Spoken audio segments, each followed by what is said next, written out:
Dieu peut vous préserver de la chute et vous faire tenir debout, irréprochable, en présence de sa gloire. Amen. Alléluia.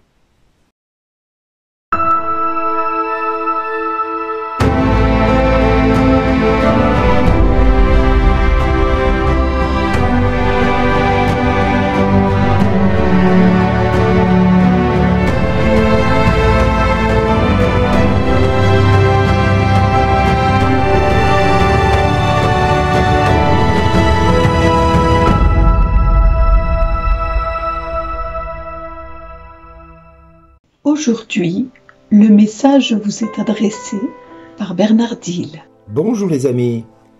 Les grands prêtres, les scribes et les anciens vinrent trouver Jésus et lui demandaient « Par quelle autorité fais-tu cela ?» Ou alors, qui t'a donné cette autorité pour le faire ? Que faisait-il de si terrible Jésus à ce moment-là ? Oh, il guérissait les malades, il chassait les démons, il purifiait les lépreux, il ressuscitait même les morts. Mais Jésus ne va pas leur répondre cela. Il va leur poser une question.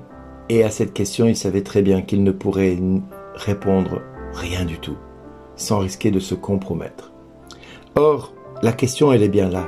Par quelle autorité Jésus faisait-il cela et pourquoi le faisait-il ainsi ? Alors, par quelle autorité ? Aujourd'hui, nous le savons par l'enseignement de l'Église que c'est par l'autorité de Dieu, le Père, qu'il faisait cela et que tout ce que nous pouvons voir de Jésus, nous pouvons le voir de Dieu le Père, et tout ce que nous voyons du Père, nous pouvons le voir en Jésus. Il y avait une telle communion en Jésus avec le Père que rien de tout ce qu'il faisait, il ne le faisait de sa propre initiative. Il disait du reste, ce que je fais, je le fais parce que le Père me montre et me demande de le faire. Je ne fais rien par moi-même.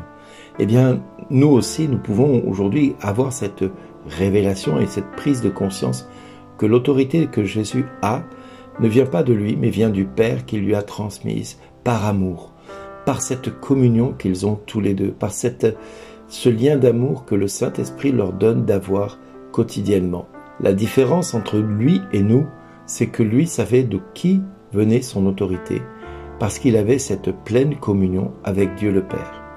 Et si dans ta vie, aujourd'hui, tu n'arrives pas à lutter contre le péché, si aujourd'hui dans ta vie il y a des choses qui ne vont pas, peut-être que cette communion avec Dieu le Père, tu ne l'as pas. Et peut-être tu penses l'avoir en allant à la messe tous les jours, en disant le chapelet tous les jours. Mais tu n'as pas cette communion avec Dieu le Père. Pour avoir cette communion avec Dieu le Père, il n'y a pas 36 moyens pour l'obtenir. Il n'y a pas 36 solutions pour l'obtenir. Il n'y en a qu'une seule. Va dans ta chambre, enferme-toi, peut-être à double tour, pour ne pas être dérangé. Puis prie le Seigneur ton Dieu, lui qui connaît l'intention de ton cœur, lui qui est le seul qui est capable de lire dans le secret de ton cœur tout ce que tu vis, tout ce que tu portes, il va être là. Alors au tout début de ta prière, tu vas commencer à prier et tes pensées vont divaguer à droite, à gauche, devant, derrière. Et tu vas dire, oh, j'arrive pas à rester 5 minutes concentré sur ce que je fais. Ah, il faut que j'aille mettre du linge à la machine à laver. Ah, il faut que je mette ma vaisselle en route. Ah, il faut que je fasse ceci. Ah, il faut que je fasse cela. Il faut que j'aille acheter ceci. Mais c'est pas le moment de penser à ça.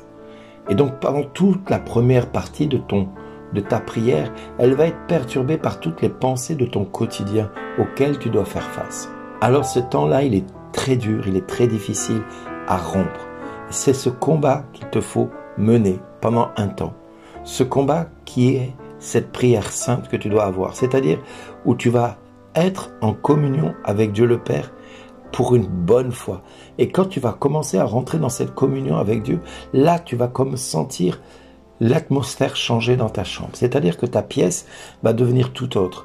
Et cette pièce va devenir remplie d'une présence qui échappe à ton contrôle.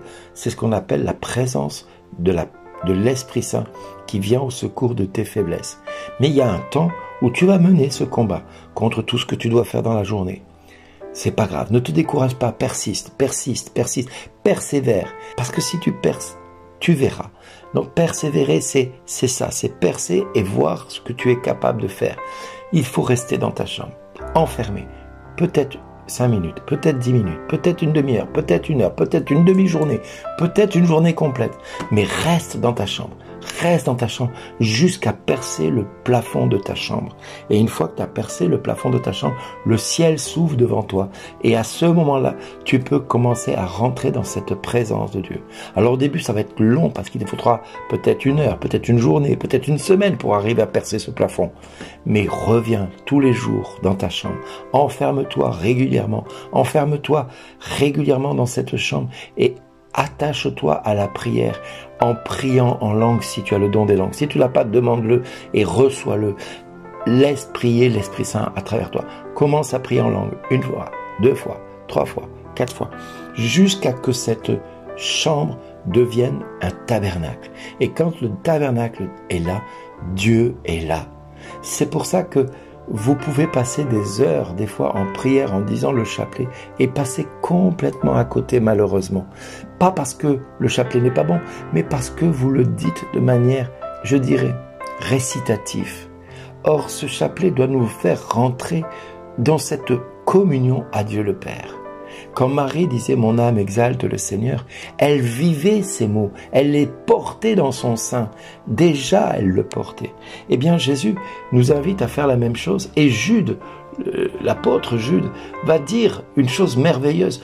Construisez votre vie sur votre foi très sainte, c'est-à-dire bâtissez votre communion en allant chercher votre foi en Dieu le Père lui-même. Priez dans l'Esprit Saint, c'est-à-dire faites appel à l'Esprit Saint pour aller dans cette sainteté.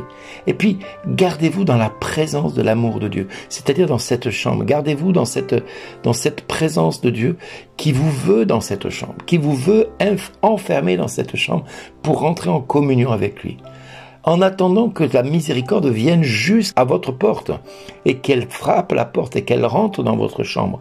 Oui, attendez la miséricorde de notre Seigneur Jésus, c'est-à-dire attendez d'entendre « Père, pardonne-leur, ils ne savent pas ce qu'ils font. » Et quand cela arrive, alors vous pouvez accéder à la vie éternelle et vous pouvez comprendre cette merveilleuse phrase du bon larron « Seigneur, souviens-toi de moi quand tu entreras dans ton royaume. » Et Jésus lui répond « Aujourd'hui même, tu seras avec moi dans le paradis. » Si vous entrez dans votre chambre, si vous tenez ce combat, si vous tenez à l'adversité et aux propositions du démon, qui va vous proposer d'arrêter de prier parce que ça marche pas, parce que ceci, parce que cela, parce que vous allez vous décourager, parce qu'il ne se passe rien, parce que, eh bien, effectivement, vous ne verrez pas la gloire de Dieu.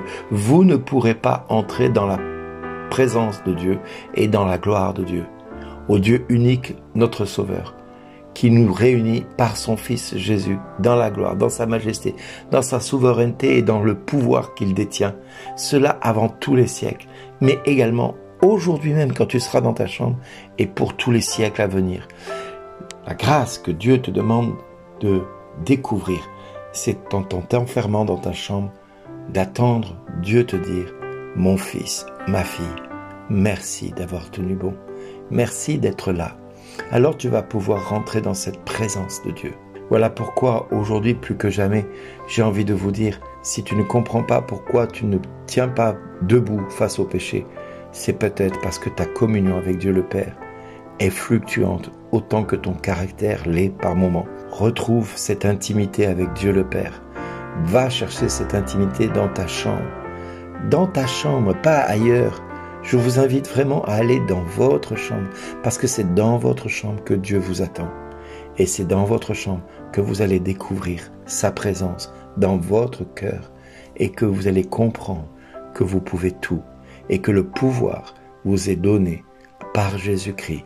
Alors vous pourrez faire mentir l'ennemi quand il vous dira « fais ceci ». Vous pourrez lui dire « hors de moi, Satan, tu n'as pas ta place dans ma vie ». Et là, vous aurez toute l'autorité de Dieu pour pouvoir le faire parce que vous serez en pleine communion avec Dieu le Père. Et lui vous dira, après ce combat ultime, merci d'exister. Amen. Soyez bénis.